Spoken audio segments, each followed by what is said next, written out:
Ah, ¿qué nombre recibe? Eso cafezuzco que tenemos sobre esta zona. Se me hizo aquí el puntero, aquí está. ¿Cómo lo describiría en mi hoja de reporte? El paciente acude a la consulta por presentar una úlcera dolorosa de varios días de evolución que tiene un halo, que es lo que está alrededor, rojizo, y tiene un centro de color marrón.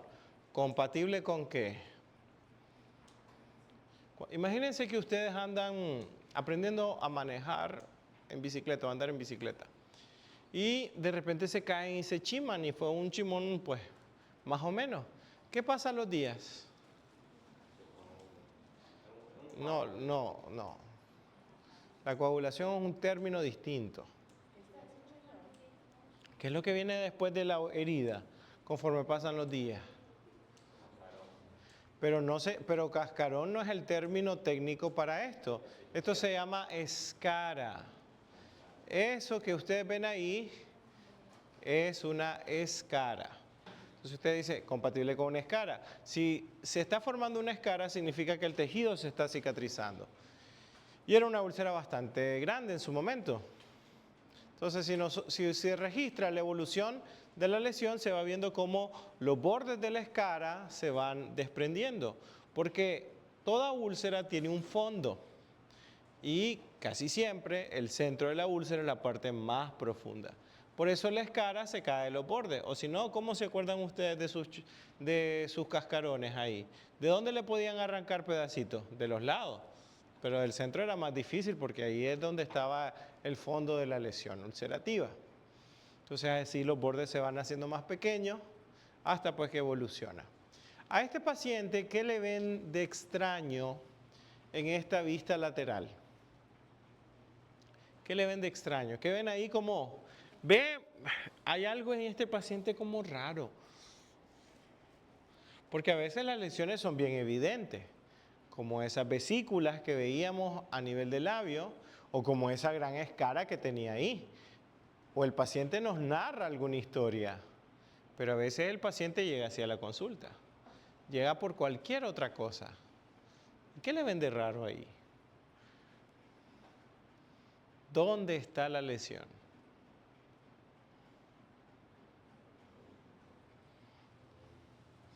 Solo para el ojo clínico entrenado.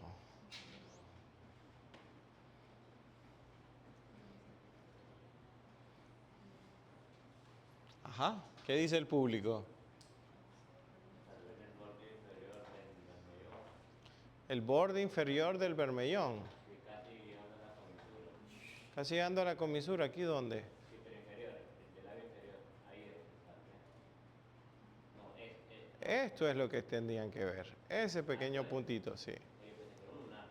Ah, pero el problema, ese es uno de los grandes problemas que hay en patología, subestimar o estimar sin tener la evidencia suficiente. Por ejemplo, yo le pregunto al paciente, mire, ¿y esas manchitas que tiene, siempre las ha tenido? Sí, ¿y esta la del labio superior? No.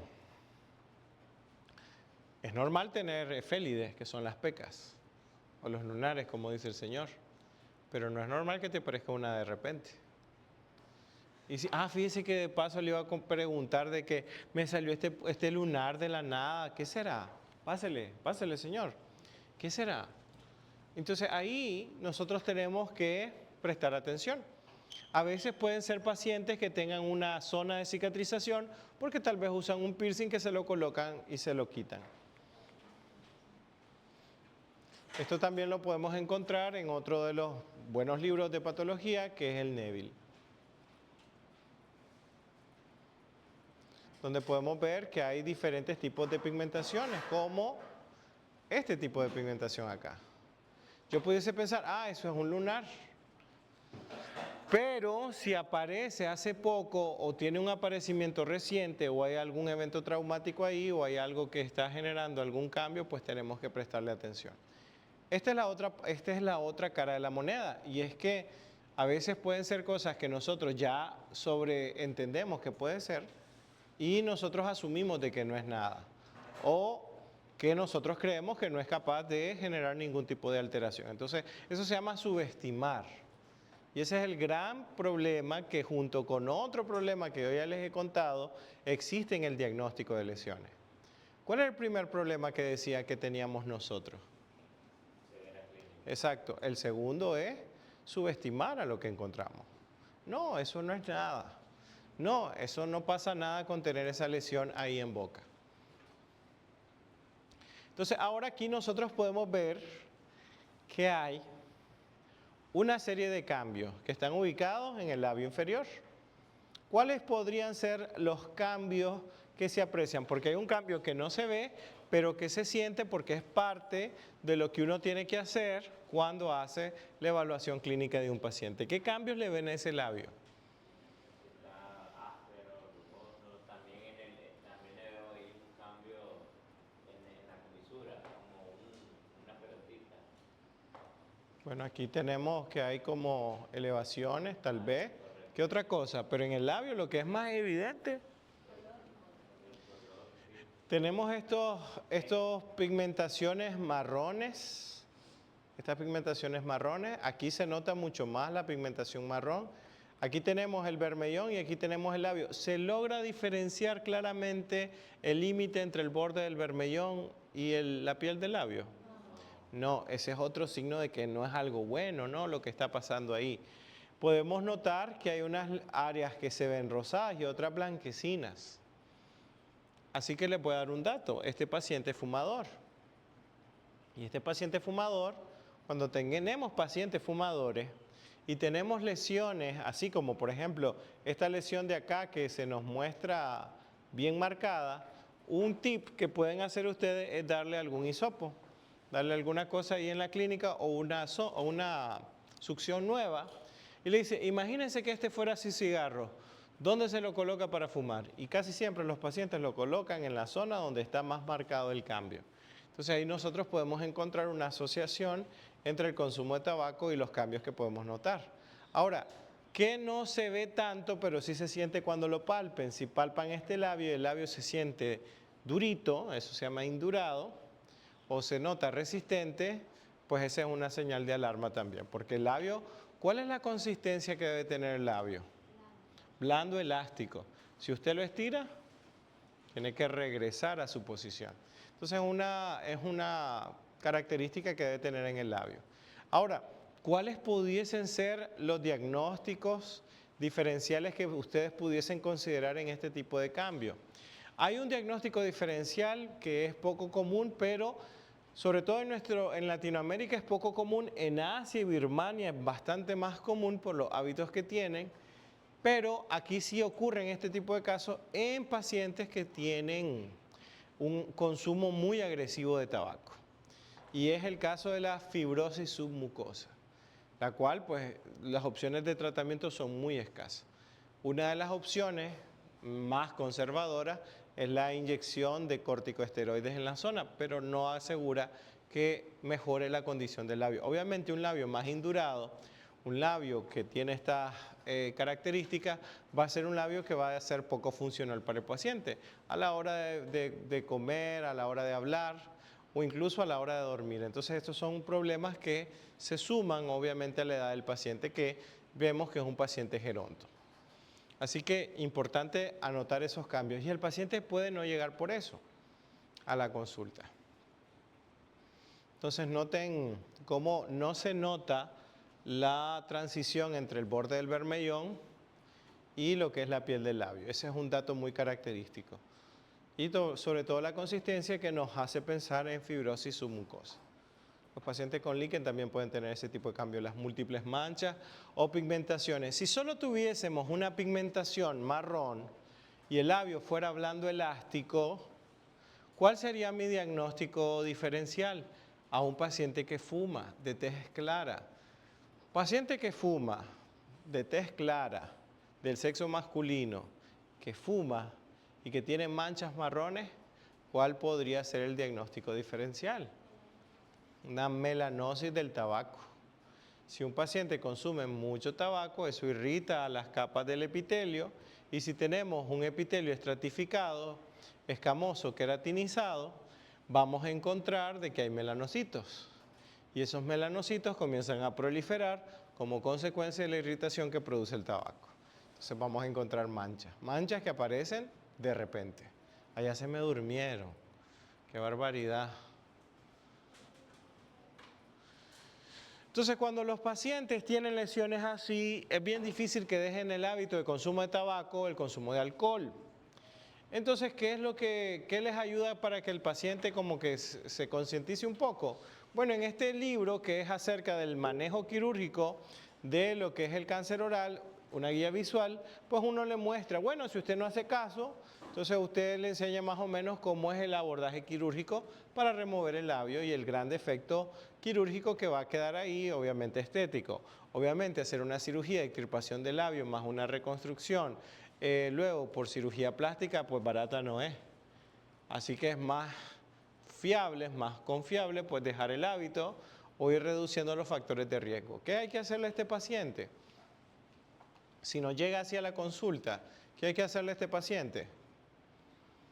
La primera cita evaluamos. En la segunda cita, ¿qué es lo que toca hacer? Hay que hacer una biopsia para saber qué cambios hay y poder saber si solo es quitar un pedacito del tejido o quitar todo el labio.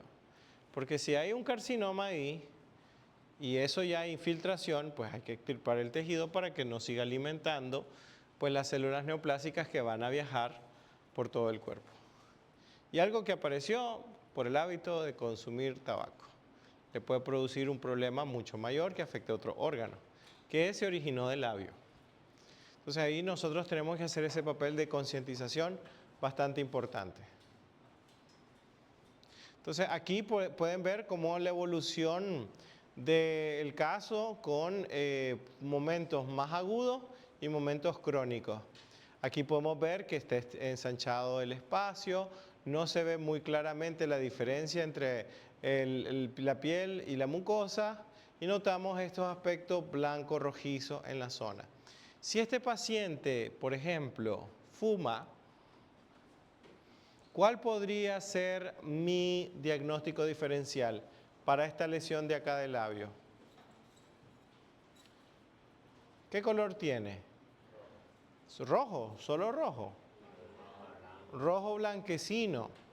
¿Qué lesión asociada al tabaco produce lesiones rojo blanquecinas? ¿A alguien les tocó un caso parecido? Como en los diferenciales.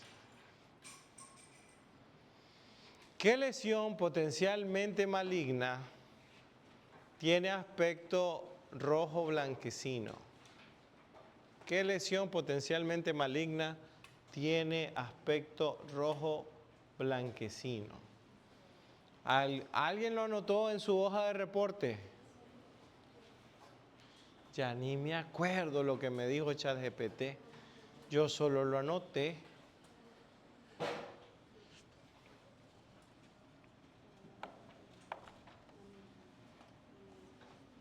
Ajá. ¿Cuál, perdón? Lesión rojo blanquecino que se asocia a pacientes fumadores. Lo voy a decir aunque esté mal la cantidad. Está bien, pero no se exalte, ¿verdad? La leucoplasia oral. Pero 50% de la respuesta correcta. 50% de la respuesta correcta. Júntense los dos y ¿qué forman? Leucoeritroplasia, que es una combinación de una lesión roja y blanca. La leucoeritroplasia asociada al consumo de tabaco y al fumado. Ah, pero si el paciente me dice, fíjese que yo no fumo, ¿cuál puede ser el diagnóstico diferencial ahí?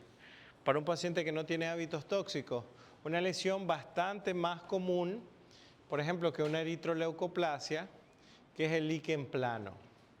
La lesión del líquen plano también puede tener este aspecto rojo blanquecino y hay una variante que es la erosiva que tiene este aspecto.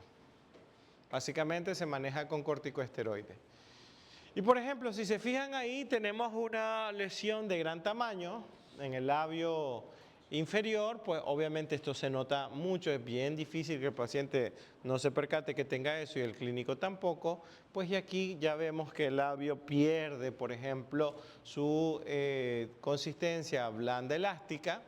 Encontramos también, por ejemplo, ganglios reactivos y lógicamente esto es, pues nos está guiando más hacia un carcinoma oral de células escamosas. Fíjense cómo claramente no vemos la diferencia entre el borde del bermellón y la piel del labio, o la mucosa en este caso. Cómo la lesión tiene características expansivas, y es por la proliferación de células que presentamos ahí. Ok, tenemos una lesión del labio así, pero podemos tener una lesión del labio ahí también. ¿Qué le ven a esa lesión del labio? ¿Qué características tiene esa lesión del labio? Que es algo elevado en esa zona de ahí.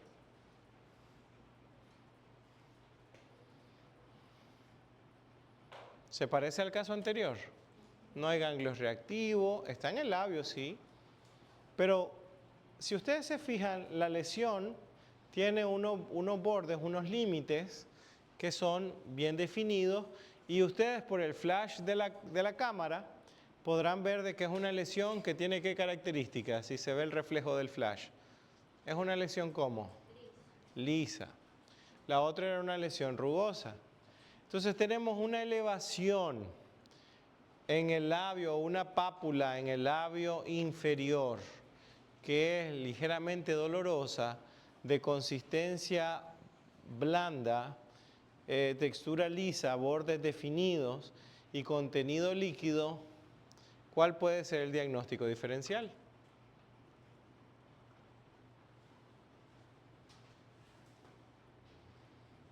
En la boca, según el método MIND, ¿qué aparecen? Tumores por la N de neoplasia, procesos inflamatorios, alteraciones del desarrollo y también metabólicas. ¿Dónde caben los quistes? ¿En cuál de las categorías caben los quistes? Del método MIND. Del desarrollo, muy bien. ¿Y qué quiste del desarrollo puede aparecer en el labio inferior? Quiste dentígero, pero el quiste dentígero aparece en las arcadas, en los maxilares, no en el tejido blando. ¡Qué barbaridad! No solo hay quiste dentígero, hay un montón de quistes. Hay un quiste de retención mucoso que se llama mucocele, el mucocele. Entonces aquí tenemos un mucocele en el labio. El paciente nos dice, es que me sale se me llena una bolita de saliva o de líquido, dice el paciente, y yo me lo pincho con una aguja. Me sale líquido y ¿qué le pasa después al tiempo? ¿Cómo rebauticé a su equipo de ahí al fondo? Al equipo del fondo lo rebauticé, ¿no se acuerda? Recidiva. Si el paciente se lo pincha, se le sale líquido y luego le vuelve a formar otra vez la bolita, es porque hubo una recidiva de la lesión. ¿Por qué? Porque no se eliminó la causa del problema. ¿Y cuál es la causa del problema? Todas las células que están formando el quiste a su alrededor. ¿Qué es lo que hay que hacer? La enucleación. Y eliminar a la glándula tributante. Entonces ahí tenemos uno que es más pequeñito, pero en un pacientito pediátrico. Un mucocele que es pues pacientitos pediátricos por un hábito de mordida, por ejemplo. El pacientito se lo vuelve a morder o incluso hay pacientes que dicen me lo muerdo, me lo hago con los incisivos así, se me sangra, me sale líquido, pero luego me reaparece porque no hicieron el abordaje quirúrgico. Ahora, esta lesión que tenemos en el paladar, ¿qué le ven ustedes como que les llama la atención? ¿Creen que es una lesión benigna o maligna? ¿Por qué maligna? Deme 3 razones. Y aquí te van 3 razones de por qué esta lesión es maligna. Vamos con la número 1.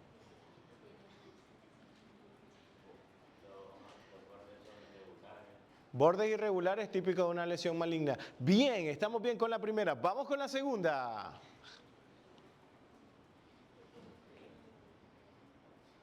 Ajá. Hay un aumento pues del tamaño, Pero vimos que el mucosel es aumento de tamaño, pero no es maligno. pero tiene borde también. Sí, pero los bordes ya lo hablamos. Es como que siga yo hablando de las victorias de Messi cuando es cosa del pasado. ¿Y esa hendidura que tiene? ¿La hendidura? ¿Cuál hendidura? ¿El rafe palatino medio? Todo el mundo lo tiene. No. Correcto,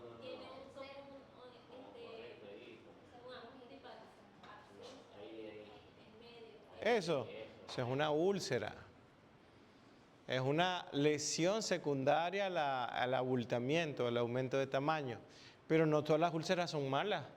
Las úlceras agudas, traumáticas, pues son benignas. Hay algo más ahí. De hecho, la úlcera también nos puede mostrar cómo ya el mismo tejido no puede contener su contenido, valga la redundancia.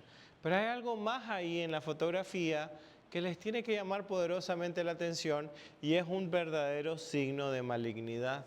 Más allá de los bordes irregulares, más allá del tamaño de la lesión, más allá de la ubicación. Es algo muy evidente. Pero los cambios de color, ¿qué cambio de coloración le llamó la atención? Las estrías rojas, los vasos sanguíneos. Esos se llaman telangiectasias. Cuando una lesión tiene telangiectasias es porque se ha dado un proceso que normalmente ocurre en tumores malignos. ¿Cómo se llama la nueva formación de lechos capilares? ¿Lo vieron en patología general? Cuando hablaron de neoplasias. ¿Cómo se llama ese proceso de formación de nuevos vasos sanguíneos para nutrir al tumor? ¿Cómo se llama?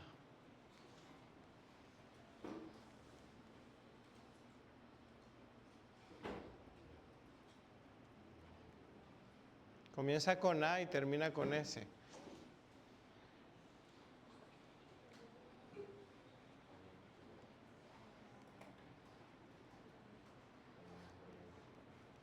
Ajá.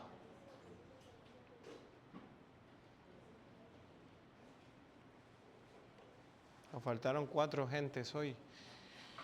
Ajá, se llama angiogénesis. La angiogénesis es la nueva formación de lechos capilares y la angiogénesis lo fomentan solo o principalmente neoplasias malignas. Así que cuando tenemos esas telangiectasias, tenemos que preocuparnos. Entonces fíjense cómo está abarcando tanto paladar duro como paladar blando. Tenemos la expansión de la lesión, tiene un área bastante significativa. Obviamente esto es de una biopsia incisional. Y tenemos aquí el borde de la lesión con una ulceración sobreagregada. Y el paciente puede llegar a la consulta con esta historia. Fíjese que me lastimé el paladar con una ranchita y quiero que me dé algo para que se me cure, pero encontramos esta gran lesión ahí. Entonces el paciente piensa que su problema es de este tamaño, pero realmente su problema es de este tamaño. Porque la úlcera solo le está advirtiendo de que hay algo malo ahí que tiene que verse. Entonces ahí es donde nosotros ya iniciamos el proceso de manejo neoplásico de estas lesiones. Ahora, ¿y aquí qué ven? ¿Dónde estamos? ¿En qué parte de la cavidad oral estamos? En el paladar. ¿Dónde está la lesión? Tenemos a nivel de lo que es la zona retromolar y la zona molar, y también vemos que se afectan lo que son los pilares. Esta lesión pues nos tiene que preocupar porque miren, el paciente es portador de prótesis, miren, usa prótesis y debajo de la prótesis tenemos la lesión blanco-rojiza ahí, miren, en esa zona ahí. Y también tenemos aquí, miren, una elevación también. Hay pacientes que van a tener más de una lesión en boca y a veces el paciente, al igual que un carro, puede tener varios problemas. Y el paciente solo se va a notar 1 o 2 de todos los problemas que tiene el paciente.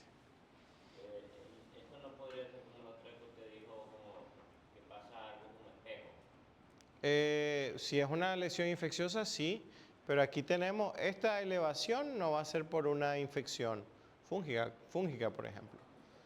Hoy les tengo un caso para lesión espejo. Miren, aquí vemos la lesión blanco-rojiza. Aquí, pues, aquí no tenemos que pensarlo demasiado. Aquí hay que proceder a realizar una biopsia. Es mejor que me encuentre que sea una hiperkeratosis a que sea una leucoplasia moderada, que pues ya tengo que controlar bastante los hábitos para que no evolucione. Hay que entender que esta es nuestra forma en que le salvamos la vida a los pacientes día a día. Porque obviamente cuando hacemos un diagnóstico temprano, nosotros aseguramos que el paciente pueda tener una vida más larga y con una mejor calidad en todo sentido. Miren acá, tenemos una lesión erosiva en la zona de lo que es las molares superiores y si el paciente, fíjese que me anda doliendo este diente y usted ve esa recesión, ¿qué es lo peor que usted puede hacerle a este paciente? Que le llega así a la consulta, que anda con molestia, mire, quiero ver esta muela, creo que no me sirve. O sea, que le extraigamos, bueno, es probable que necesitemos extraerla si hay una movilidad que lo justifique, pero el problema es que yo solo le haga la extracción y me olvide de toda esta lesión acá, en esta zona. Entonces es mejor hacer la biopsia de la zona más la extracción dental. O sea, ese día le van a hacer todo de una vez, pero hacen la biopsia primero y luego extraen el diente. Así se va el proceso de cicatrización dando de forma natural. Podríamos estar ante la presencia de una lesión que aparece a nivel del paladar duro, que es una úlcera, que en este caso es la cialometaplasia. Entonces ahí hay casos reportados de úlceras de cialometaplasia en el paladar que no son muy comunes y ahí uno hace un reporte de caso. Entonces aquí por ejemplo vemos qué le pasó a este paladar, qué es lo que tiene de raro. Esto es lo malo que tiene el paladar. A ver, aquí hay tres colores. Está el color amarillento, el color rosa pálido y el rosa intenso. Vamos a ponerle el número 1, 2 y 3. ¿Qué? Encuentre el error. ¿Dónde está el error? ¿En 1, en 2 o en 3? Todo está, o sea, aquí no debe ser amarillo, aquí no debe ser rosado pálido, aquí no debe ser rojo. Según Efren, esa es su realidad.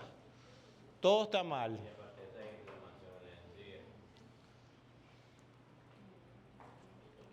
La encía se inflama particularmente por acúmulo de placa, es lo más común. Pero hay inflamaciones de la encía que no tienen que ver con placa. Y aquí pues puede estar inflamada aquí donde hay dientes, pero aquí donde no hay dientes, no. Este color rojizo, ¿quién lo puede estar ocasionando? Porque el color amarillento, este es de los complejos adiposos que hay en el paladar blando. Y este color rosa pálido es típico de un paladar duro que está soportado por hueso. Obviamente este es un epitelio estratificado, escamoso, queratinizado y este no.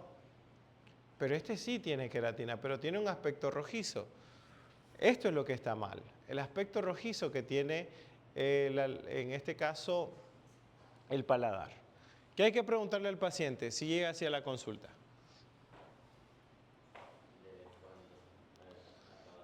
Tengo rato, hasta hace como un mes me fijé.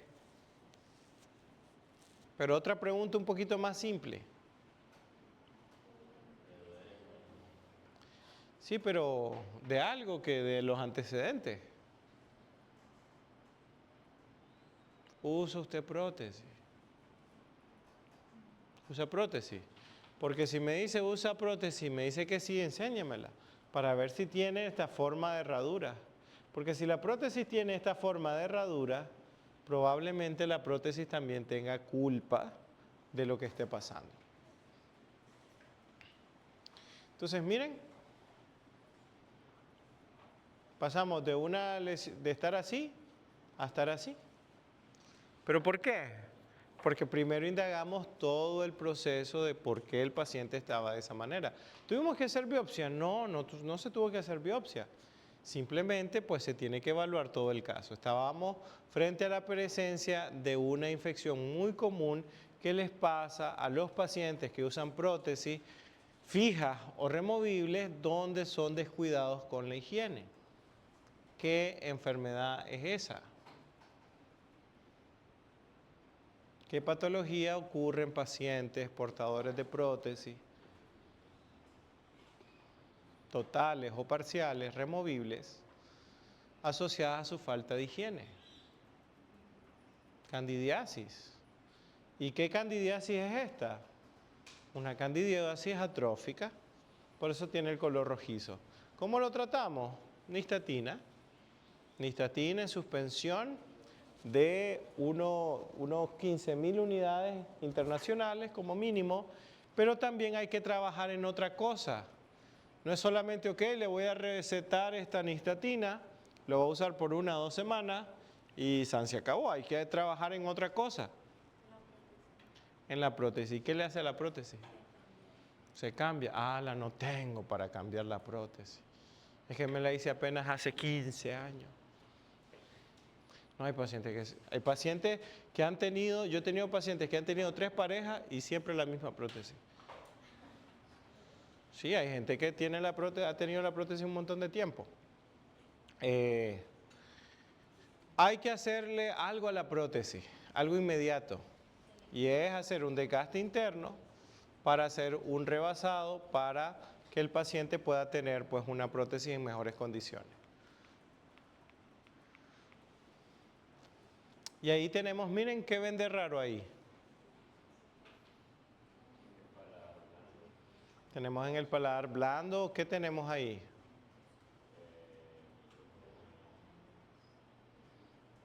Una elevación, ¿no? Vamos a ver más adelante si eso es una pápula o si es un nódulo. Y podemos notar que el paciente pues, puede cambiar de color producto del trauma de la masticación. Podemos encontrar aquí también, esto puede ser o un mucocele del paladar blando, que si se traumatiza se vuelve rojizo, o puede ser una cialometaplasia. Y el tema de tumores de glándulas salivales, hay especialidades, hay doctores en Italia que solo son especialistas en tumores de glándulas salivales, porque el mundo de los tumores de glándulas salivales es enorme. Y 3 pelados se mueren por poner una resina. Pero bueno, así es la vida, aquí hasta se duermen. Aquí tenemos, miren la división entre el paladar duro y el paladar blando. Aquí es donde, esto es un paladar normal, como podemos ver aquí tenemos la papila incisiva, las rugas palatinas. ¿Saben por qué son importantes las rugas palatinas? ¿Por qué sería bueno que usted cuando atienda a un paciente le tome una foto con sus espejos de fotografía intraoral, le tome una buena fotografía del paladar duro a su paciente y lo almacene en el expediente? ¿Por qué sería bueno tener una fotografía del paladar del paciente? Bueno, las fotografías que deba de tener por la atención del paciente, pero en particular la del paladar. ¿Qué tienen de importante estas rugas palatinas?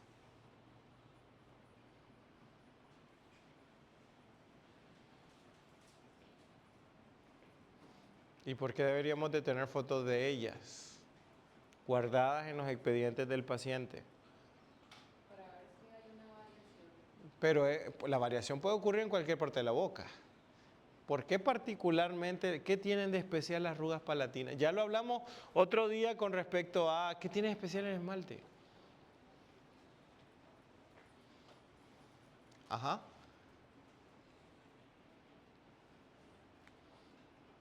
¿Ideas? Ajá.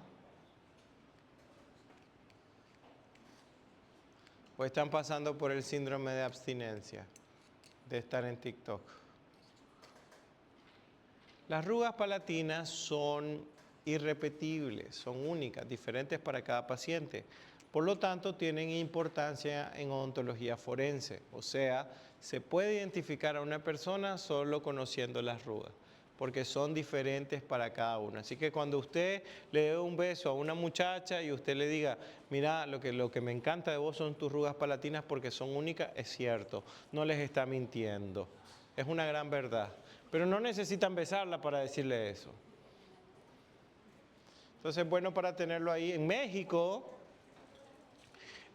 donde desafortunadamente ocurren varias tragedias, asesinatos masivos, fosas comunes, a veces desafortunadamente los cuerpos están desmembrados, separados, y no se sabe pues cómo las osamentas, no se sabe de quiénes son, a veces los calcinan y todo lo demás. Entonces, si está relativamente, no se ha descompuesto tanto el tejido y hay todavía restos de las mucosas, a través del paladar y las arrugas se pueden identificar a las personas. También con los registros dentales, pues, pero a veces si a un paciente le faltaban varios dientes, las arrugas siempre quedan. ¿Ya? Porque a veces los sicarios son tan malos que hasta le quitan los puentes, le quitan las prótesis a los pacientes antes de hacer su fechoría. Entonces el rafe palatino medio, que es una estructura anatómica, fondo de surco. Fíjense, aquí tenemos este paciente. Este paciente es un caso del año 2021. Este caso ahí lo tengo en uno de los videos de YouTube de ese año.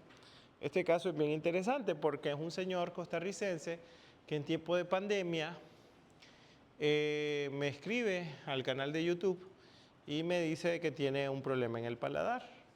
Y entonces al paciente hicimos una videollamada con el hijo y todo. Y entonces él me manda esta primer foto. Así de mal estaba. Después ya con el hijo ya tomó mejor fotito. Y entonces miren, tiene una lesión. ¿De qué color es?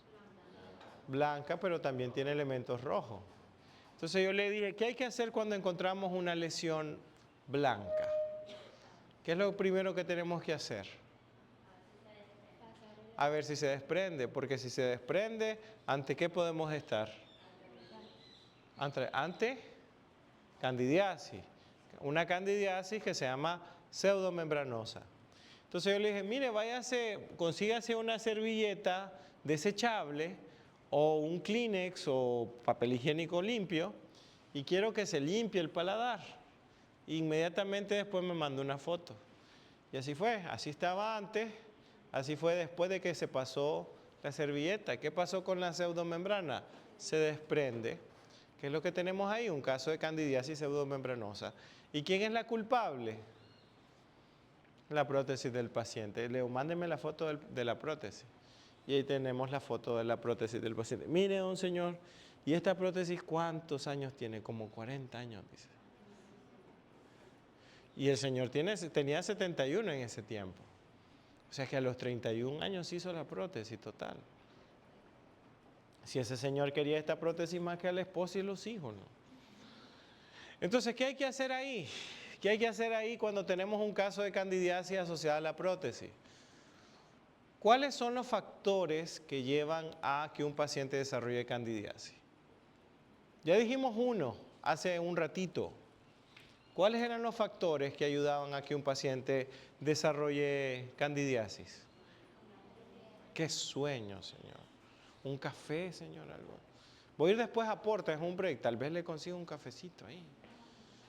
Ahí me dice cuál le gusta para que siempre anden con las recidivas. Sí. Ajá. Cuénteme. Factores para producir candidiasis.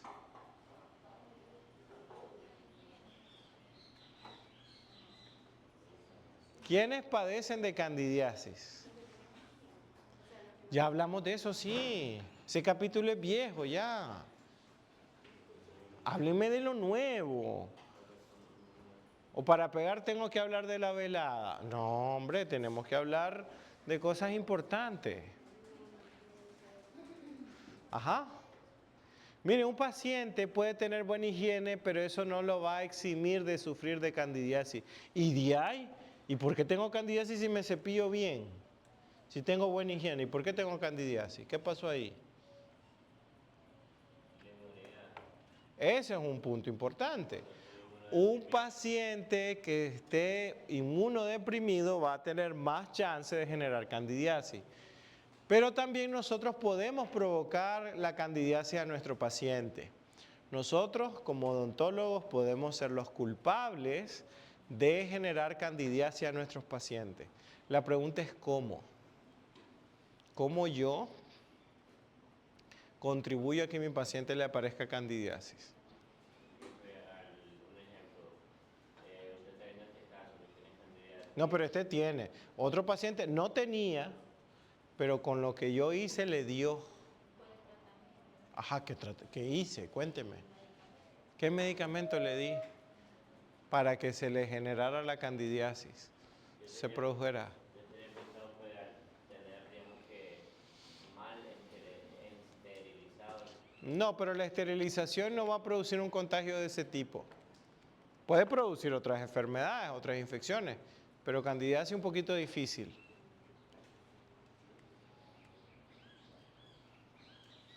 Estereotipo. Vamos a suponer que estamos en una serie norteamericana y vamos a cepillarnos los dientes. ¿Qué debería de estar ahí? ¿O qué está ahí en ese estereotipo? Para que yo me cepille bien los dientes, ¿qué necesito?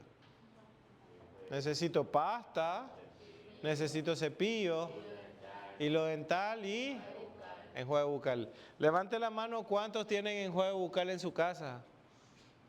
Yo después que voy a un congreso que me los regalan.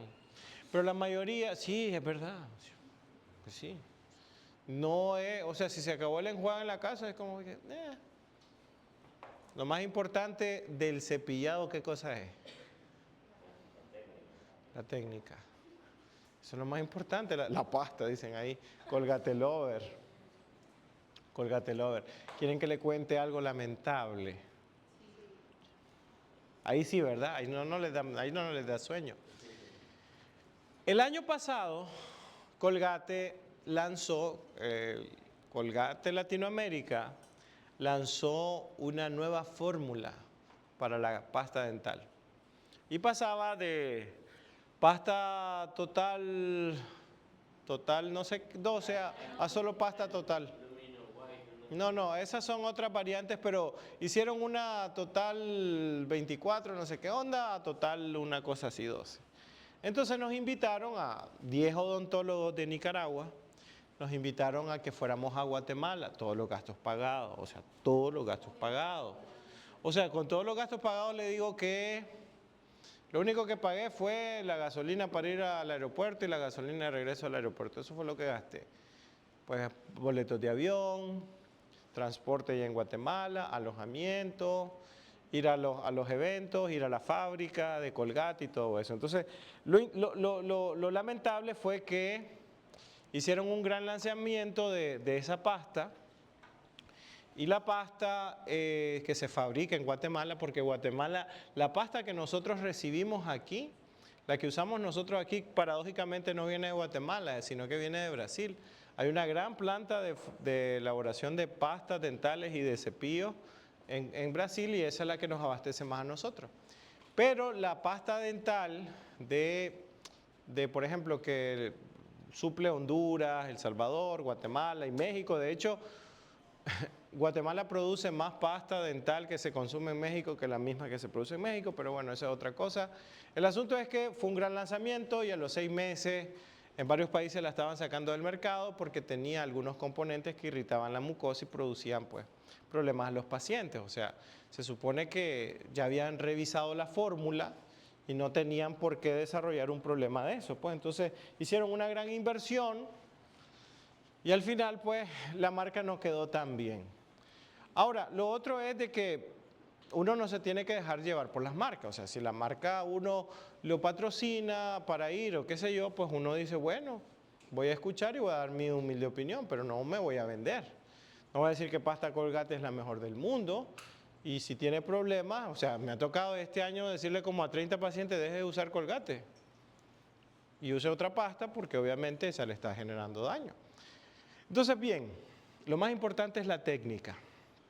Ahora, si yo le mando un enjuague a mi paciente, por ejemplo, de clorhexidina, usted va a fomentar a que se produzca la candidiasis, porque la clorhexidina es un bactericida. Y en la boca conviven diferentes microorganismos.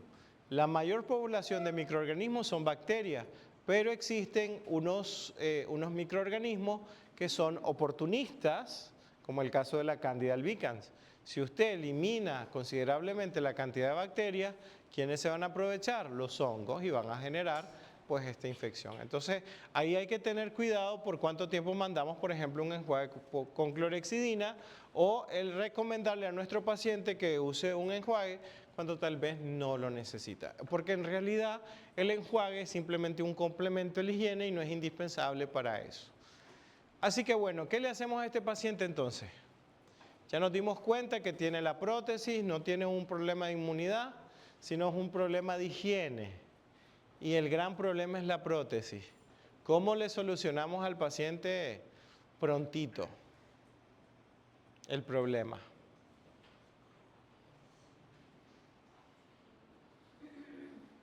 ¿Cómo se lo solucionamos? Ajá. ¿Quién es la culpable? Si tu mano izquierda te hace pecar, tampoco esas se la saben. Solo se saben debe tirar más. ¿Es así? Qué barbaridad. Entonces aquí necesitamos cambiar la prótesis o al menos desgastarla en la parte interna para eliminar los restos de hifas del hongo para que sea menos probable la reinfección. Hay que usar nistatina y estarse limpiando la zona recurrentemente. Hay también recomendaciones dietéticas. ¿Qué le vamos a recomendar a un paciente con candidiasis que es mejor que un medicamento? ¿Y qué le vamos a pedir en la dieta? ¿Qué le vamos a pedir que agregue a la dieta? Paciente con candidiasis. Si su problema es que hay más hongos que bacterias.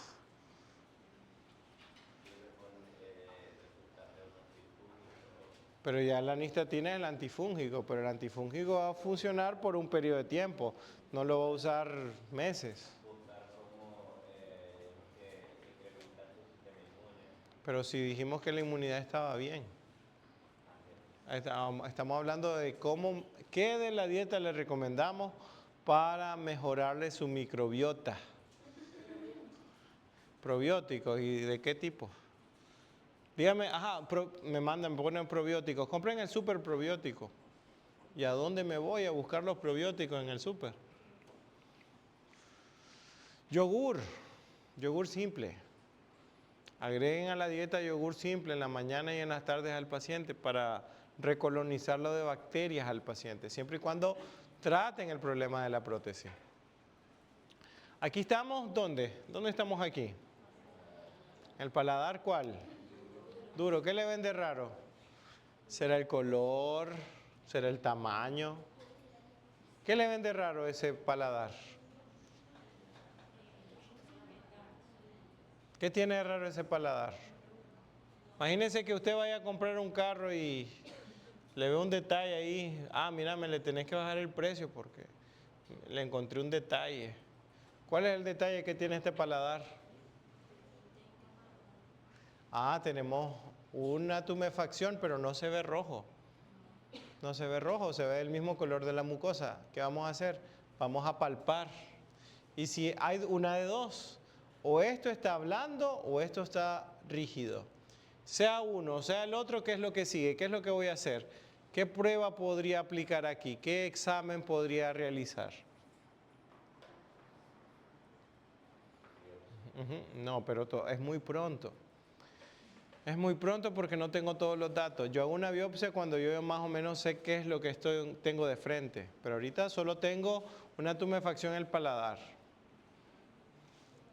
¿Qué tengo que hacer? ¿Qué examen complementario tengo que usar aquí? Pero la histología es con la biopsia. Y para hacer la biopsia yo tengo que más o menos saber qué cosa es. Usted no se casa con alguien si no lo conoce. Entonces yo hago la biopsia cuando conozco un poco más de la lesión y ya más o menos sé qué onda por ahí.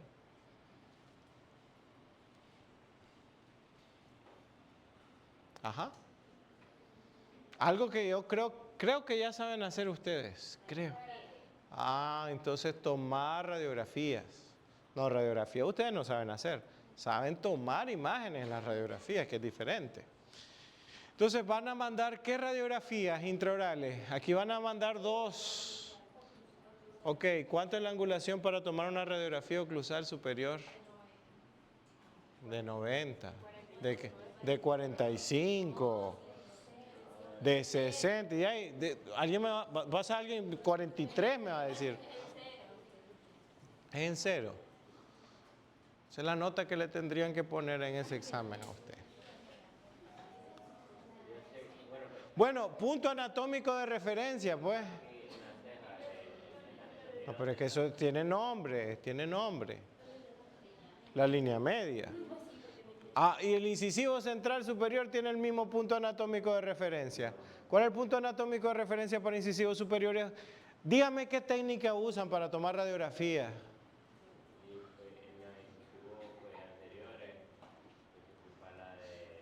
3 cositas estoy preguntando. Primero, que me diga qué técnica usan. En segundo, le estoy preguntando cuál es el punto anatómico de referencia para incisivos superiores. Y en tercero, regreso a lo de la oclusal. ¿Qué técnica usamos? ¿Qué punto anatómico de referencia usamos? Y el ángulo. Vamos con lo más fácil, con los incisivos centrales superiores. Dígame qué técnica usan. Periapical, aleta de mordida o bite wing y oclusal son proyecciones radiográficas, no son técnicas. ¿Qué técnica usan? Para sacar la superior no tenía que ser en el mentón, la punta del mentón. ¿Qué dijo antes al inicio de la frase? Para sacar la oclusal superior. Ajá. Hay que, No, pero dijo otra cosa, sí. Dijo, no se tenía. Sí, bien, no se tenía que. Sí. Ajá, entonces, ¿cuál es la técnica?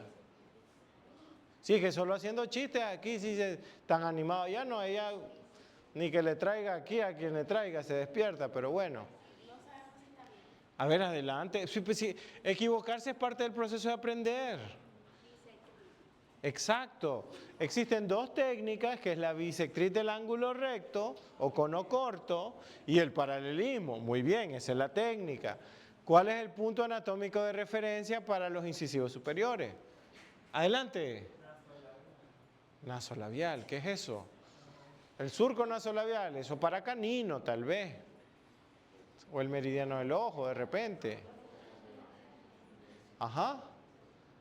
Punto anatómico de referencia para incisivo. Es la primera técnica que toman. Y a todo el mundo ahí después anda subiendo en sus estados. Plin, plin, plin, plin, plin, plin, plin. Es la punta de la nariz. Ese es el punto anatómico de referencia. ¿Cuál es el punto anatómico de referencia para la oclusal superior? ¿Ah? Nasopalatino. Pero si son extraorales. Y nasopalatino es intraoral.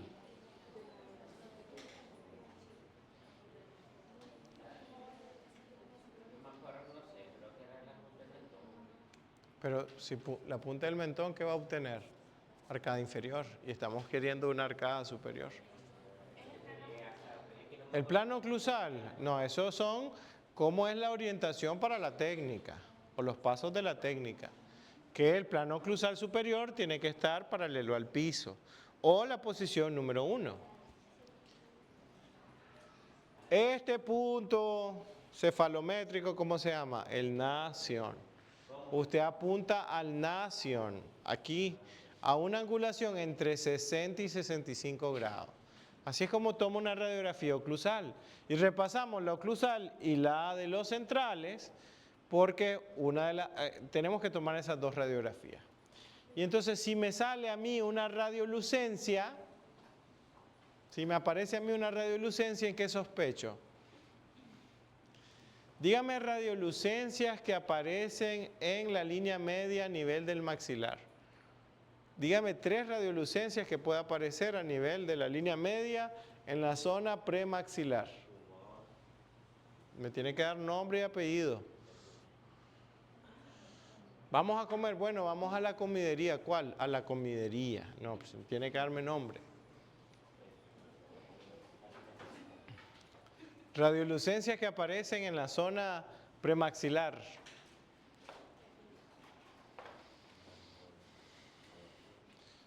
Pueden decirme quistes, que es con lo más común.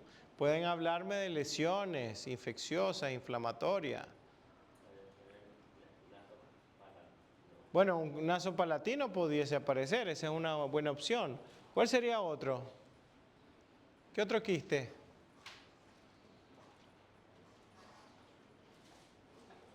Glóbulo maxilar aparece en esta zona, glóbulo maxilar. ¿Qué otro tenemos? Pero un poco más posterior, el palatino medio, por ejemplo. ¿Ya? Podemos encontrar un odontoma, un tumor ahí odontogénico en esa zona. O podemos encontrar un fibroma osificante.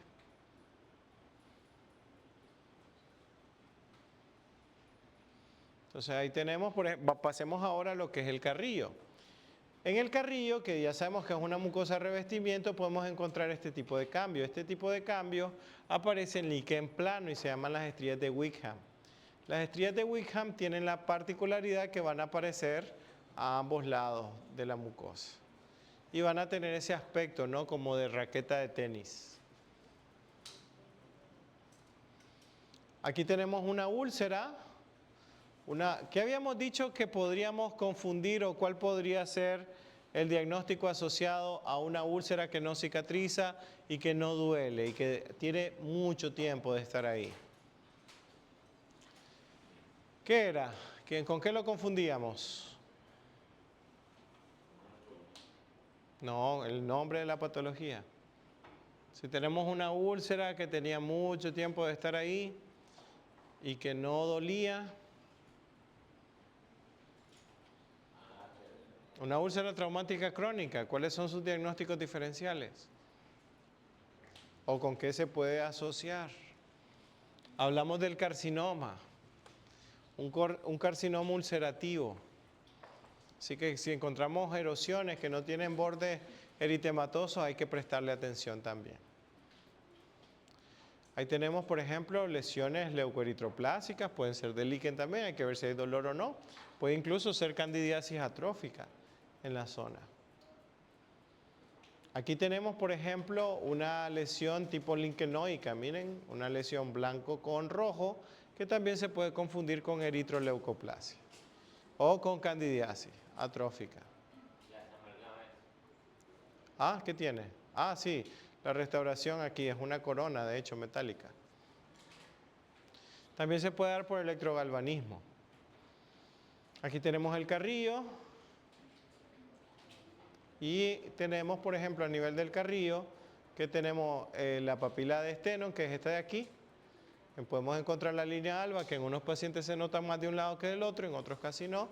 Y tenemos lo que es la comisura labial. Hay pacientes que se le nota mucho la línea alba, miren. Y esos pacientes que se le nota mucho la línea alba es una zona de hiperqueratinización, producto de la mordida. No todos los pacientes lo van a tener así. Y hay que decirle pues de que esa es una variación de la mucosa producto de la mordida que tiene. Este es el caso de una pacientita. Aquí tenemos una lesión en el carrillo. Era una paciente que llegaba para que se le cambiaran estas prótesis, que ya era un poquito viejita. Este caso lo vimos con la doctora Chantal Urbina. Parece que me están llamando.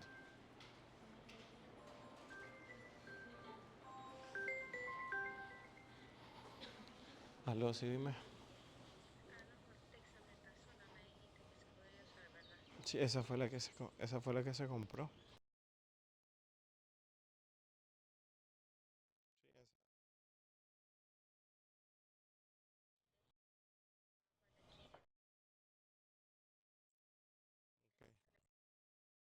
Dale.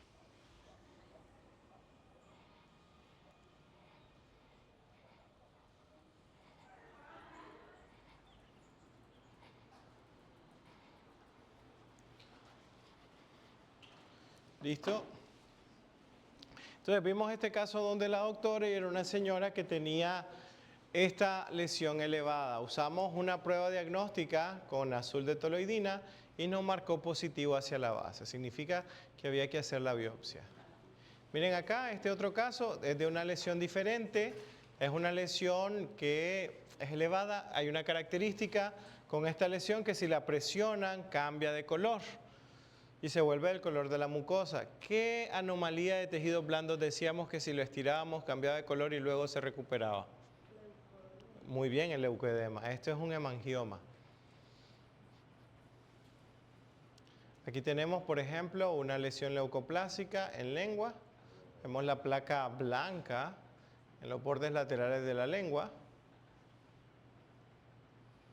Aquí podemos ver, este es un paciente que sufre también de lesión inflamatoria a nivel de la lengua. A veces los pacientes piensan que su problema está aquí, aunque el problema sí tiene que ver con restos de alimento, higiene, pero en esta zona de acá es donde está el área de papilada, es donde está el problema. Hay una enfermedad que produce la lengua calva y es que comienzan a desaparecer las papilas y es producto de una condición sistémica que es la anemia perniciosa.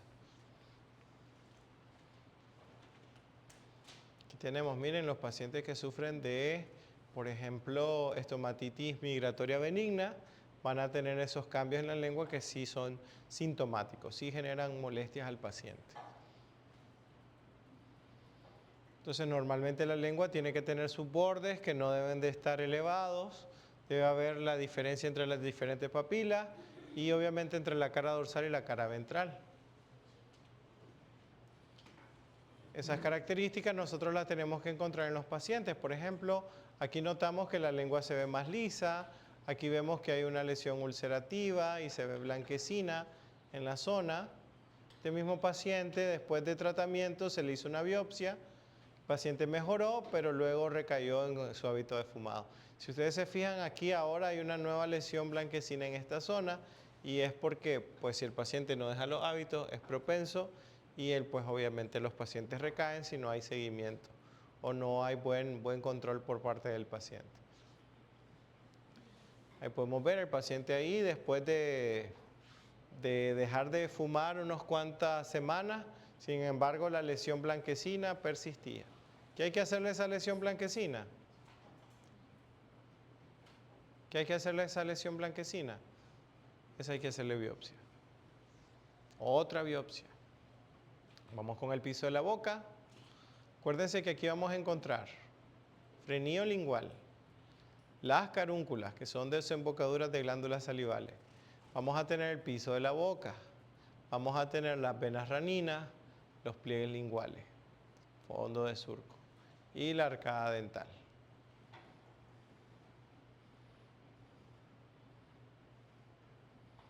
Tenemos la encía, por ejemplo. La encía, ese es el fondo de surco o mucosa alveolar, la encía adherida o insertada y la marginal. Esa de ahí es la marginal, esta última es la marginal, esta es la encía adherida y esta es la mucosa, ¿no? Mucosa alveolar. ¿Qué le pasó a esa encía? No, necrosis no. Hay un cambio de coloración, es una coloración marrón, oscura. Esta es una lesión melanótica, es un melanoma. Pero lo triste de esta fotografía no es solo ver el cambio de color en la encía, sino es otra cosa.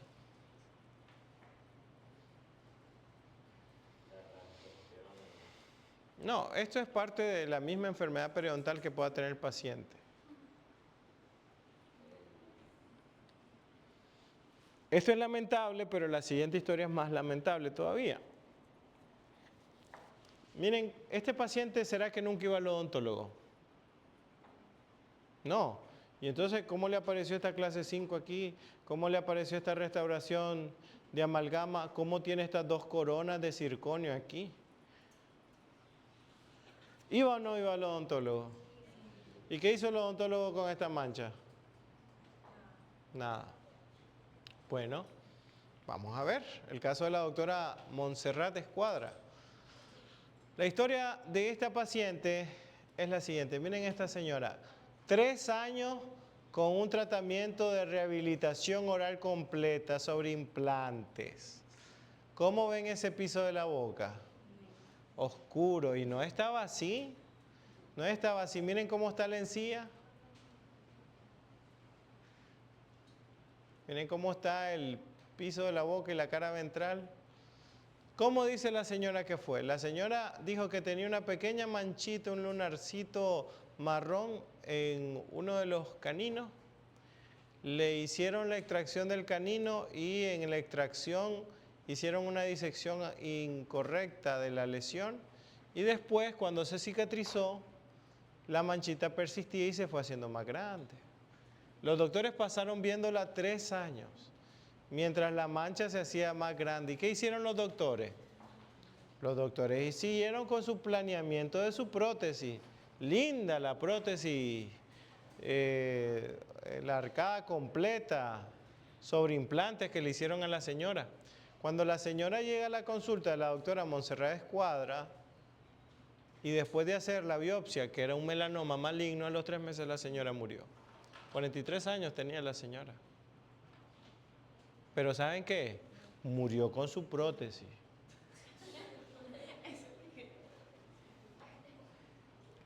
¿Cuánto le cobraron a la señora por hacer esa prótesis? Un montón de plata. Pero nada justifica el que no veas algo, una mancha que sigue creciendo y que no le prestes atención.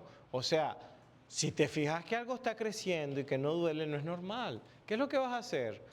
Si vos no sabes manejarlo, ¿qué vas a hacer? Mandarlo donde alguien que pueda. Pero no vas a seguir con tu tratamiento porque ya te dejaron un dinero ahí. Porque eso no es ser un profesional. Eso es ser simplemente una persona que lo único que le interesa es el dinero. Y aquí tenemos, por ejemplo, este caso. ¿Qué le ven de raro a esta encía? Ay, es una simple inflamación. Una simple inflamación, nada más. Cepíllese bien, señor, y ya. Ok, esta paciente llega porque le ha aparecido ese bultito ya 2 veces. Se lo han quitado 2 veces y siempre le reaparece. ¿Será una simple inflamación? Qué raro. Aquí no hay inflamación, aquí no hay y aquí sí. ¿Qué hay que hacer en esos casos? Biopsia. ¿Qué encontramos? Había una displasia leve. O sea, había un hábito ahí que tenía que cambiar, que era lo de parafuncional, de meterse cositas a los dientes en esa zona, que es lo que le estaba produciendo la alteración celular. Hicimos la extirpación quirúrgica de la lesión y mandamos el control cada 6 meses. La señora llega cada 6 meses para ver cómo sigue. Por una lesión pequeñita. Pero claro, estos pacientes con lesiones pequeñas, si se les habla desde el principio que tienen este problema, pues el paciente va a llegar cada 6 meses a su consulta. Pero si usted no le habla de ese problema y solo anda buscando las caries y la limpieza, pues eso lo hace todo el mundo. Este era el otro caso de esta foto nos la tomó, era una asistente nueva que llegó, así que quedó un poquito saturada. Le hicimos a la paciente una prueba que se llama el signo de Nikolsky y nos dio positivo.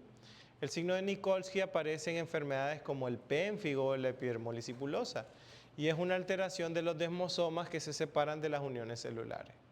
Entonces, cuando hicimos compresión, se ven zonas hemorrágicas y zonas que se desprenden porque obviamente la encía está más sensible a este tipo de cambios. Ahí el manejo es con corticosteroides. Entonces, vamos a avanzar con lo que son las lesiones elementales. Entonces, aquí tenemos, por ejemplo, una mácula, que es una manchita que nosotros podemos ver ahí. La mácula, ¿qué cosa es? Es una lesión pigmentada, no tiene relieve, solo tiene un cambio de color, pero ese cambio de color puede llegar desde el epitelio hasta el tejido conectivo. Entonces, un ejemplo puede ser la mácula melanótica o los mal llamados lunares o efélides. Tenemos también lo que son un parche. Por ejemplo, ¿cuál es la diferencia entre la mácula y el parche? ¿Cuál es la diferencia entre mácula y parche? ¿Qué le ven ahí de diferente? El tamaño, un parche es más grande, más de más de 2 milímetros y la mácula es de 2 milímetros o menos. Entonces aquí tenemos, por ejemplo, los tatuajes por amalgama. Esos son parches. Las máculas son manchitas pequeñas, los parches son manchas grandes. Después tenemos aquí una erosión. Fíjense que la erosión es una pérdida de continuidad del epitelio, pero solo a nivel del epitelio. Como por ejemplo el líquen erosivo, no llega hasta el tejido conectivo. En cambio, lo que es una úlcera, fíjense cuál es la diferencia entre la úlcera y la erosión. ¿Cuál es la diferencia? La profundidad. Una úlcera es mucho más profunda. Obviamente una erosión se va a cicatrizar más rápido, por ejemplo en una semana o dos, y una úlcera puede pasar más tiempo cicatrizándose. Por ejemplo, una úlcera traumática, ¿no? Aguda o crónica. Después tenemos lo que son las escaras. Y esas son como las zonas de cicatrización, que es mediado por el tejido conectivo. El tejido conectivo genera a través de los fibroblastos más tejido fibroso. ¿Cuáles son las fibras que forman los fibroblastos? ¿Qué fibras forman los fibroblastos? ¿Cuáles son las fibras que hay en un tejido conectivo? ¿Cuáles son los 3 tipos de fibras que hay en un tejido conectivo?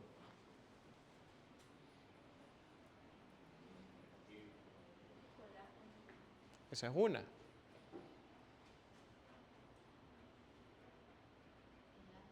Esa es otra. Le falta una. Las reticulares. Esos son los 3 tipos de fibras que hay en un tejido conectivo. Esta escara está dado principalmente por fibras colágeno que forman los fibroblastos. Por eso es una cicatriz fibrosa. Tenemos la fisura, que fíjense que es una depresión profunda, como lo que pasa en la lengua fisurada, que es una anomalía. Esto es desde el nacimiento, a diferencia de la úlcera o la erosión. Y la fisura suele no doler y la úlcera y erosiones sí. Tenemos la fístula, que tenemos un proceso infeccioso a nivel del tejido conectivo y este drena hacia la superficie, por ejemplo, con un tracto sinuoso que produce una infección periapical, porque hay una infección provocada por una caries, por ejemplo, en el diente o una fractura. Tenemos una pápula, que es una pequeña elevación. ¿Se acuerdan ese caso que les presenté yo de un niño que tenía un mucosele? Pasamos al paciente mayor que tenía un mucosele grande y luego teníamos el paciente pediátrico que tenía un mucosele pequeño. Eso era una pápula, lo que tenía el paciente, el pediátrico. Era chiquito, ¿no? Las pápulas son pequeñas también. Entonces las pápulas son también lesiones pequeñas. Ya por ejemplo, ya tenemos un nódulo, ya es una lesión más grande, miren ahí. El nódulo ya es una lesión más grande, por ejemplo, la de un fibroma. Ahí tenemos, miren, el ejemplo del nódulo, ya es mucho más grande como en el caso del fibroma. Y en el fibroma vemos que hay una proliferación celular epitelial en muchos de los casos. El tumor ya es un crecimiento ya de mayor dimensión, más atípico, y fíjense cómo hay células del epitelio que van al tejido conectivo. Y un tumor puede ser el cáncer, pero no solamente el cáncer es tumor, hay un sinnúmero de crecimientos que no son reactivos que pueden ser benignos o malignos. Las vesículas son como las ampollas, miren. Líquido debajo del tejido conectivo y el epitelio que sobresale en la superficie, que puede ser tan delgado que se rompe con facilidad. Por ejemplo, las vesículas del herpes antes de que se manifieste como una úlcera. El herpes nosotros lo vemos comúnmente como una úlcera, pero el herpes inicia como una vesícula. Tenemos un quiste, que eso puede estar a nivel submucoso, que puede ser un quiste periodontal. Y bueno, aquí tenemos, por ejemplo, las patologías peligrosas, ya para ir avanzando. Por ejemplo, ¿qué le ven de raro a este paladar?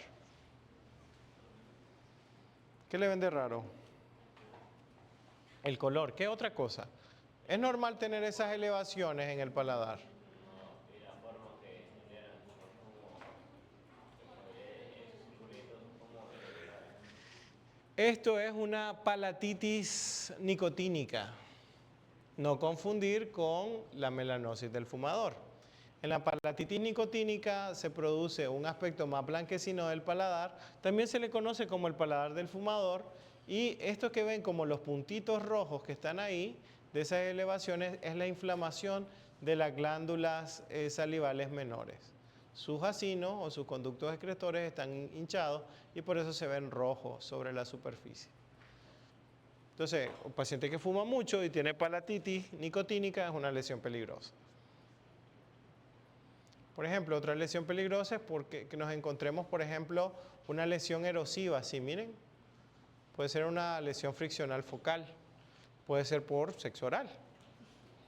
Y es peligrosa porque las infecciones por sexo oral traen virus de papiloma, herpes, sífilis y eso, pues, eventualmente enfermedades que generan lesiones recurrentes. Esto se llama, cuando hay contacto orogenital y hay lesiones orogenitales, se llama cunilingus, felatio y cunilingus. Esos son los términos para designar a esas dos formas de manifestación de lesión. Felatio y cunilingus. Fíjense este caso de esta señora. Adivinen qué locura hizo. Nada tiene que ver con el caso anterior, pero ¿qué creen que hizo? ¿Qué le ven de raro en ese paladar? Le duele a la señora, llegó con dolor.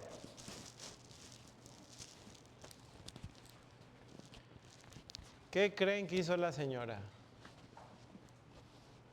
Ya he tenido casos de gente que hace cosas que vio en TikTok y después le sale caro la bromita.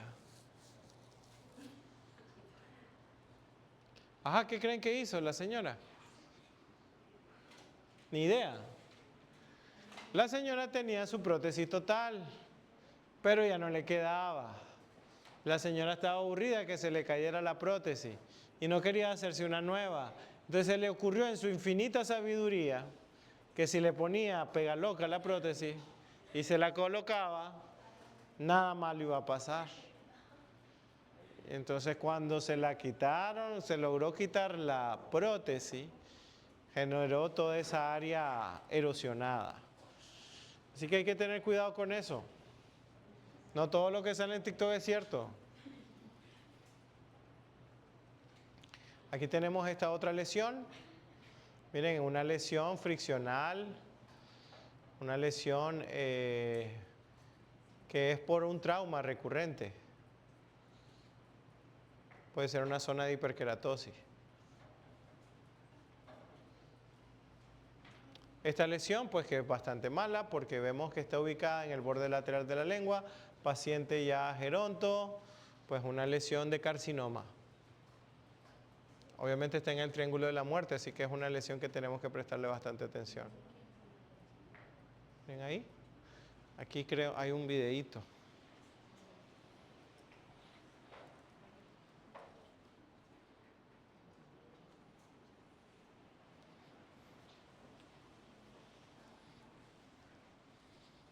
Miren la lesión.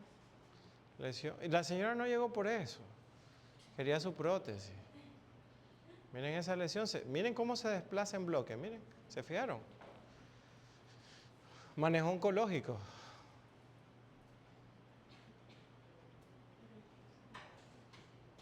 Aquí tenemos, miren, las famosas leucoplasias, que son las placas blancas. Si está en el piso de la boca es bastante pues, peligroso porque avanzan rápido. Ya lo habíamos mencionado en una clase anteriormente. Y por ejemplo, aquí tienen estas tres lesiones. Solo una de ellas es cáncer oral. ¿Cuál creen que sea cáncer?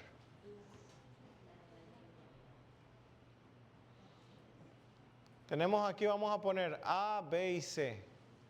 ¿Cuál será cáncer oral? Todas las lesiones se ven feas, ¿no? Y todas las lesiones se biopsiaron.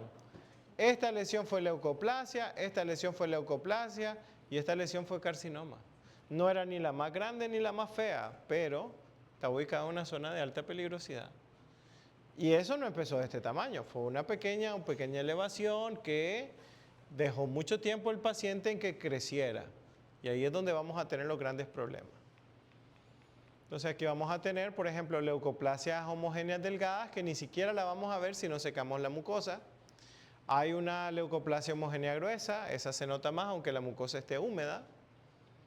Tenemos las leucoplasias no homogéneas, como por ejemplo estas lesiones verrucosas. Tenemos, de hecho que si ya hoy me mandan los resultados del laboratorio, les voy a enseñar un caso de una leucoplasia verrucosa que atendimos hace 2 semanas. Aquí tenemos una lesión gruesa de este lado y aquí del otro lado la lesión verrucosa. Pacientes fumadores casi siempre. La eritroleucoplasia, que es una combinación entre una lesión roja y blanca, y la LVP, que es la leucoplasia que está en diferentes partes de la boca, que se conoce como leucoplasia verrucosa proliferativa. Esa es la que tiene peor pronóstico de todas las lesiones potencialmente peligrosas de la cavidad oral, esa es la que tiene peor pronóstico. Miren, aquí tenemos una leucoplasia, un paciente fumador. Adivinen de dónde se ponía el cigarrito, de este lado. Este es un paciente que llegó a la consulta y este paciente tenía fibrosis submucosa. Es un paciente que fumaba, tomaba alcohol y que trabajaba al sol. Entonces se exponía mucho al sol y eso le generó la lesión a nivel del labio. Aquí tenemos una leucoplasia, miren, homogénea delgada. Solo la vamos a ver si secamos bien la superficie.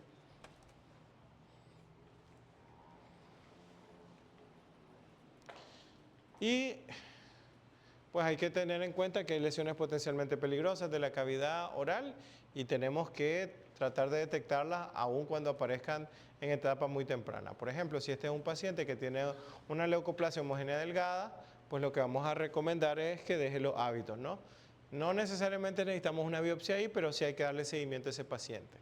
Una de las buenas recomendaciones que le podemos hacer a este paciente es enviarle antioxidantes y manejarlo de forma de seguimiento, ¿no? Estarlo viendo constantemente.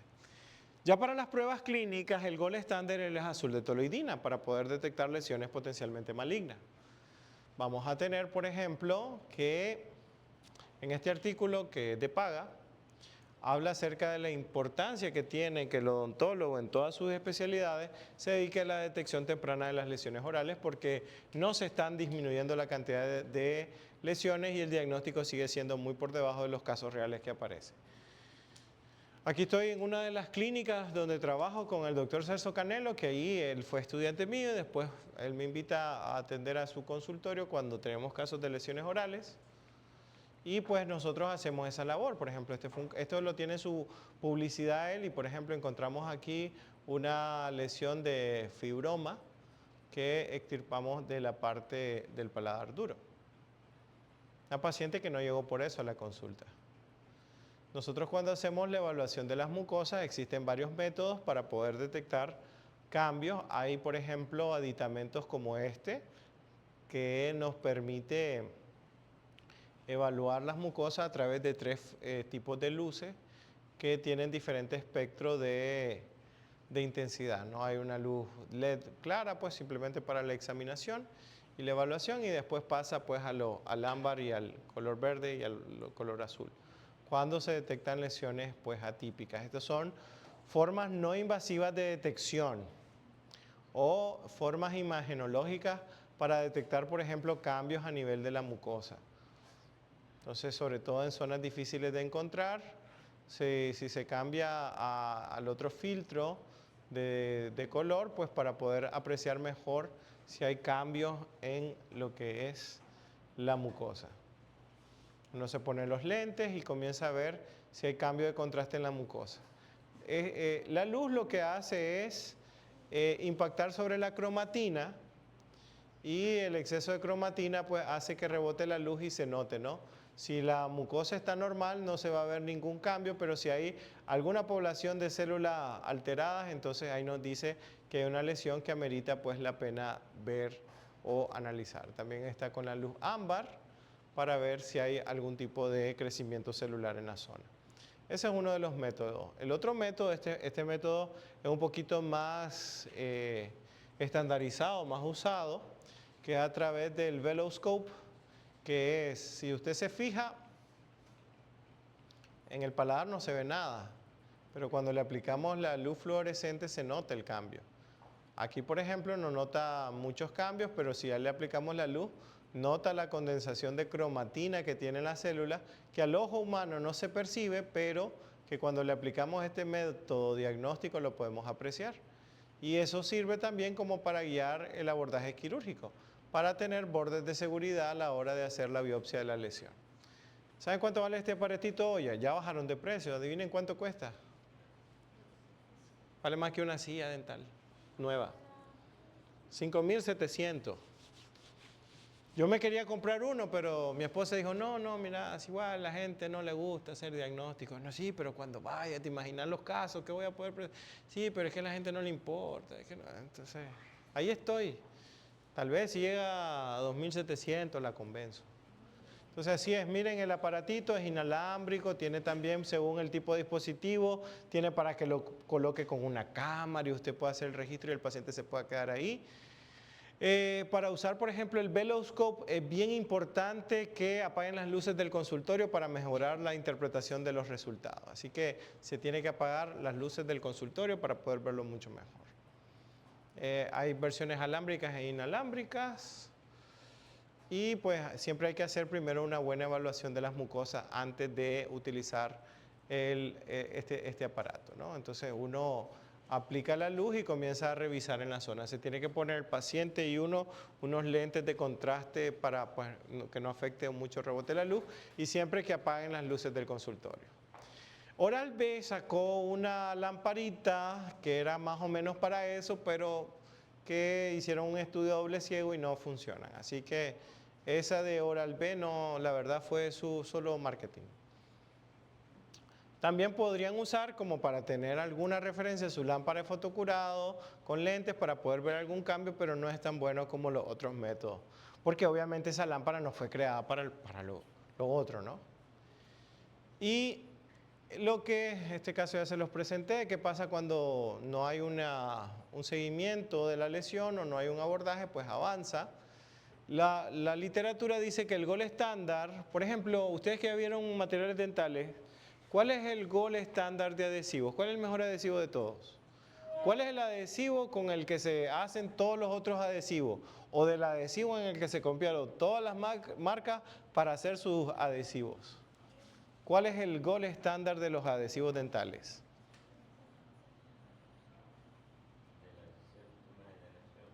No, dígame fabricante.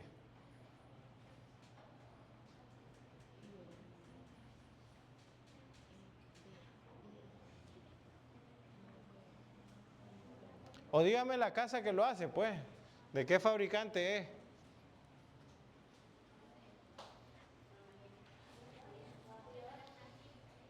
Ajá. ¿Será el All Universal de Visco? ¿Será el adhesivo universal de 3M? ¿Será el ámbar de FGM? ¿Ah? Si le suena porque es una marca reciente y que está metiendo bastante publicidad. Por eso le suena. Antes no le sonaba la Prix Cola, porque no le están haciendo publicidad ahorita. ¿Sabe cuál le va a hacer resonar? Pepsi. Hay un montón de publicidad de Pepsi. ¿No se han fijado últimamente? En las vallas publicitarias uno va por las carreteras principales y tienen las publicidades hasta en YouTube y eso, salen lo de Pepsi. Ajá, ¿cuál es el gol estándar en adhesivos? ChatGPT, dime por favor cuál es el gol estándar de adhesivos. Te lo diré franco y claro. Las generaciones de adhesivos son para... No, dime el nombre y el fabricante. A ver, pregúntenle a ver si le pega. Vamos a ver. Ah, la doctora, es que solo me quedan 2 tokens y todavía tengo clase en la tarde. Lo voy a usar solo en un momento de alta necesidad. Ah, ya todos son premium. Ya. Está bueno. Ajá, entonces, ¿cuál es el gol estándar de los adhesivos en odontología?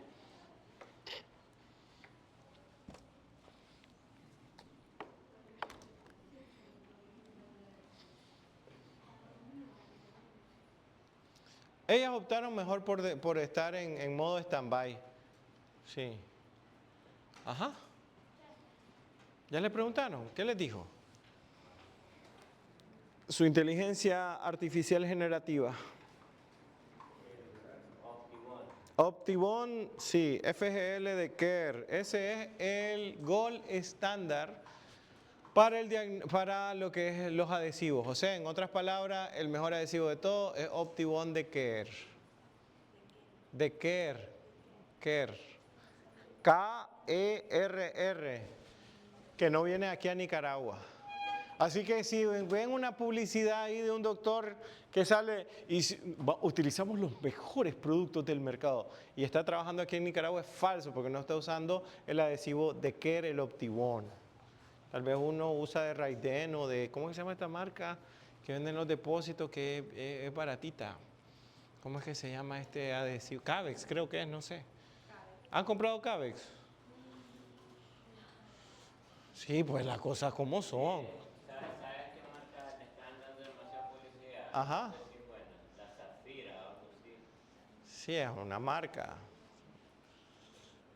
El gol estándar de resina es que como hay tantos tipos, hay que ver qué tipo de resina es. Si es de nano relleno, micro relleno, híbrido.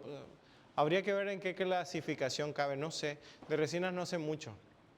Solo le tiro hate. El gol estándar para el diagnóstico de lesiones potencialmente malignas es el azul de toloidina. Por ejemplo, cuando uno se gradúa de la escuela de medicina oral, a uno le dan su kit de diagnóstico. Y ese kit de diagnóstico es como un compromiso que uno hace para la sociedad para hacer diagnósticos certeros, porque una prueba positiva nos manda a hacer un diagnóstico, pues a hacer una biopsia. Entonces miren esta paciente, esta ya se las presenté, aquí está con el azul de toloidina, miren, para ver si marca las zonas y si queda toda esa zona teñida significa que la lesión hay que biopsiarla. Uno puede usar la lámpara siempre y cuando le aplique el azul de toloidina y trata de ver si hay, por ejemplo, un contraste. Miren, hay unos puntitos blancos. Esos puntitos blancos son como lo que vimos en el video de los puntos de referencia donde hay poblaciones de células atípicas. Así tenemos la señora después de una semana de hacer la biopsia, cicatrizada, muy bien la doña después. Y bueno, vamos a ver cómo hacemos nosotros para aplicar la prueba con azul de toloidina. Los pasos son los siguientes. Primero tenemos que encontrar alguna lesión sospechosa. Algo que digo, ve, no sé qué cosa es esto es proliferativo, esto no me explico por qué está aquí, entonces vamos a encontrar ahí un cambio en la mucosa. Entonces, los criterios para seleccionar el caso es, se recomienda la prueba cuando tenemos lesiones reactivas asociadas a prótesis asintomáticas, como el caso de la señora. La señora tenía una prótesis, la prótesis tenía un flanco que le lastimaba el vientre de la lengua o la cara ventral de la lengua y eso generó una lesión. También se recomienda cuando tenemos lesiones ulcerativas crónicas asintomáticas, o sea, tenemos lesiones en borde lateral de la lengua, no le duele al paciente, ni siquiera se da cuenta que está ahí, entonces vamos a aplicar la prueba. No sale positivo más que justificada hacer la biopsia. Tenemos lesiones blanquecinas asintomáticas, aquí tenemos estas áreas blanquecinas y que no se desprenden, lógicamente, ¿verdad? Estas son lesiones que no se desprenden, entonces le aplicamos la prueba también. Lesiones ubicadas en el triángulo de la muerte. ¿Se acuerdan cuál era el triángulo de la muerte? Las zonas retromolares, el piso de la boca y en el centro estaba la lengua. Entonces esto está en la zona retromolar, entonces aquí nosotros aplicamos nuestra prueba con azul de toloidina. También, ¿cuándo se recomienda hacer la prueba? Cuando tenemos pacientes que tienen un nivel de riesgo alto frente a lo que es el generador de riesgo de lesiones orales y sobre todo se examina a nivel de los bordes laterales de la lengua. En esos bordes laterales para ver si hay lesión. Se recomienda en lesiones que están ubicadas en el triángulo de la muerte, ya lo habíamos dicho antes. Lesiones que tienen largo tiempo de evolución o que ha pasado mucho tiempo el paciente con esas lesiones. Cuando no se recomienda cuando no se recomiendan hacer esta prueba. Por ejemplo, tenemos úlceras dolorosas, poco tiempo de evolución. Decimos, esto es un afta. Esto puede ser una úlcera traumática. Entonces, no es una lesión que tenga las características que aplique a hacer la prueba. O sea, que aquí no se hace en este tipo de casos. Por ejemplo, lesiones donde se ve claramente que hay impactación de alimento, hay placa, obviamente este abultamiento es inflamatorio. No voy a hacer la prueba ahí, no vale la pena. Cuando tenemos lesiones sospechosas infecciosas, por ejemplo, un paciente con candidiasis, pues no vamos a aplicar la prueba tampoco. O en lesiones que son rojo-azuladas, porque no vamos a hacer un buen contraste. Por ejemplo, en el caso de los hemangiomas no se recomienda. Por ejemplo, lesiones de tipo infecciosa o ulcerativas recientes tampoco se recomienda, porque tienen que ser lesiones crónicas, lesiones de vieja data o asociadas a un trauma, un factor etiológico como el consumo de alcohol, vape o cigarrillo. Entonces, ¿cómo se aplica la prueba? Primero se aplica ácido acético sobre la superficie de la lesión. Aplicamos ácido acético por 1 minuto, moviéndonos en diferentes direcciones, tomando la lesión y partes de los bordes de la lesión. Luego aplicamos azul de toluidina siempre por 1 minuto en la zona afectada. Vamos a pintar la lesión en diferentes direcciones hasta cubrir la totalidad del área afectada. Un tip es siempre cubrir más allá de los bordes de la lesión, porque puede que los bordes también estén alterados, aunque solo tengamos una... ¿Esto qué sería? ¿Esto sería un nódulo o sería una pápula? ¿Qué dicen? Es un nódulo, es grandecito. Miren el tamaño de eso, compárenlo con lo del central. Miren, la pápula tiene que ser algo de 1 o 2 milímetros. Y esto es más grande. Entonces, vamos a remover después que ya aplicamos el azul de toluidina con ácido acético toda la tinción, hasta removerlo por completo. Y lo que nos quede es lo que vamos a ver. Si queda algo de celestito ahí, significa que la prueba fue positiva. Si logramos quitar todos los celestitos, entonces la prueba fue negativa. Si la prueba nos da positiva, ¿qué significa? Tenemos que hacer una biopsia. ¿La prueba nos dice qué patología es? No. ¿Quién nos va a decir qué patología es? La biopsia. Correcto. Entonces, después de que ya limpiamos, analizamos los resultados. Vemos bien la mucosa en diferentes ángulos y decimos, aquí está reactivo, aquí no está reactivo. Y si está reactivo, pues vamos a tener que programar para hacer una exéresis de la lesión o hacer una biopsia para remover pues la lesión que está ahí presente. Hacemos el proceso de cicatrización y básicamente eso. ¿Qué vamos a hacer ahorita? Nos vamos a tomar 15 minutos de descanso y volvemos para la parte práctica de hoy. Para que la gente que anda mal se tome su café.